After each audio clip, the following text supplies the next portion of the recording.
Probably a good thing you don't watch sports or take care of social media. You've been a hot topic here the last day.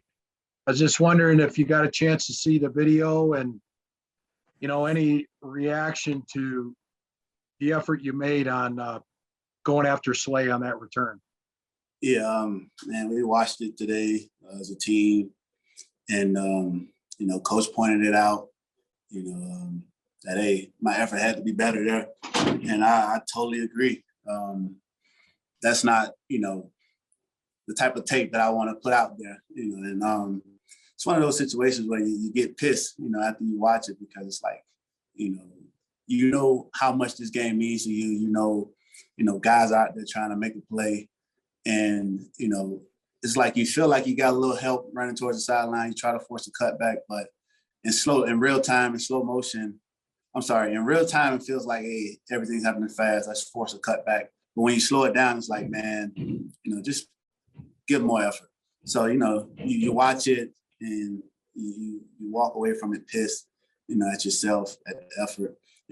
Credit Slay, he made a great play also, but it's one of those deals where, we got guys diving, trying to make the tackle, and I just needed to just lay it all out, for the guys in that moment.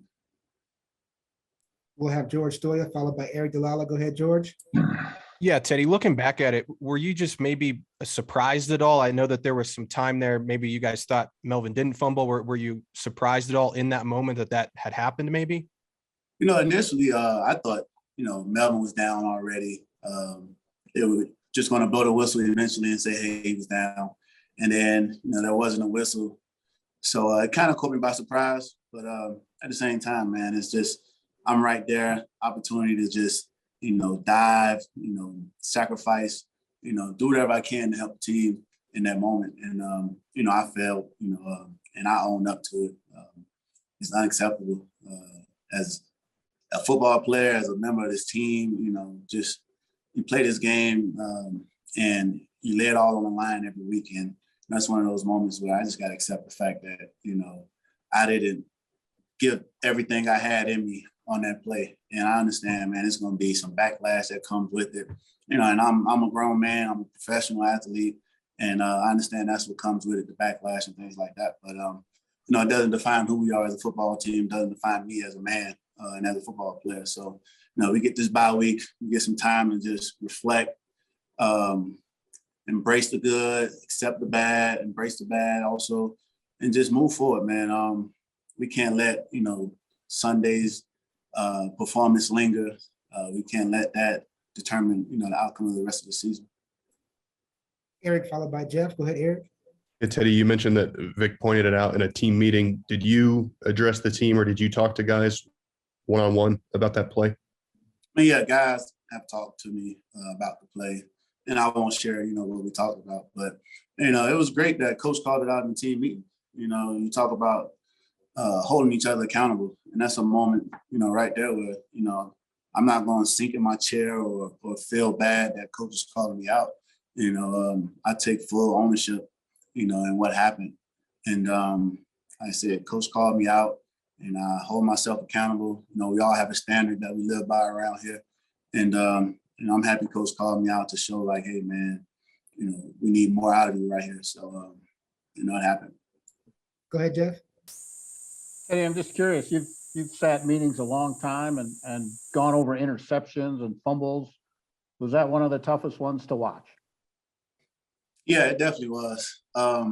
Especially when you slow it down.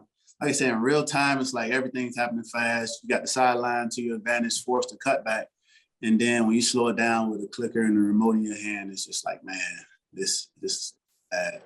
And hopefully, man, I never have to be put in that situation again. And if I am, man, I'm gonna make sure that, I lay it all on the line. I won't be the talk of social media or the internet or whatever. So hopefully we can just put this behind and move forward. We've got time for three more. Zach, Andrew, then Brandon. Go ahead, Zach. Hey, Teddy, over the past few weeks, along with the concussion, you've dealt with a couple of other injuries. Did that play into it at all? Not wanting to put your body out there if it wasn't 100%? No, not at all. Because, you watch throughout the course of the game, there are times where, I'm trying to extend the play in the pocket. You know, I'm not thinking about my body or, you know, trying to hold back or anything. So, no, just a moment where, like I said, man, after the game where, you know, you sit in a team meeting sometime and you watch coach talk to the defense and he's like, oh, you got the sideline to your advantage, forced to cut back, your teammates will be there. And in that moment, you know, I just felt like I had the sideline and I didn't. You know, Slay made a great cut and I just got to sacrifice and strain a little extra to prevent him from scoring a touchdown. Go ahead, Andrew. Hey, Teddy, you mentioned the meeting this morning, talking with teammates, but like, what was the moment between yesterday and today when you realized, oh, I wish I'd done that differently? Was it in the meeting or was it just like on your own last night? How did you come to that conclusion? You know, and honestly, just you replay the whole game in your mind, and then you come to work today, and guys are, you know, giving you their thoughts on it. You know, and honestly, it's just like, hey, you know, we're all aware of what happened.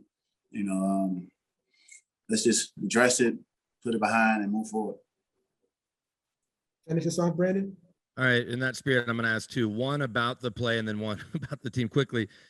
When your toughness gets questioned, how frustrating is that? Having been through what you've been through in the knee rehab, like throwing a pick's one thing, but when people, and like, I get you're not paying attention, but toughness is certainly being questioned. How do you handle that? And then how do you guys bounce back from this and not let it spiral? You've been through that 4-game losing streak. So how do you keep it just at one game? But I'm not worried about my toughness being questioned.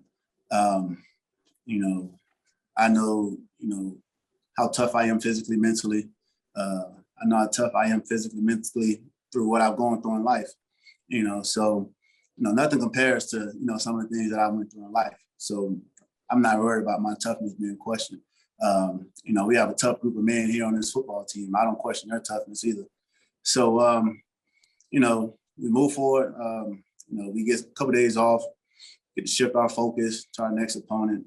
We get the advantage and get an extra week to prepare for them.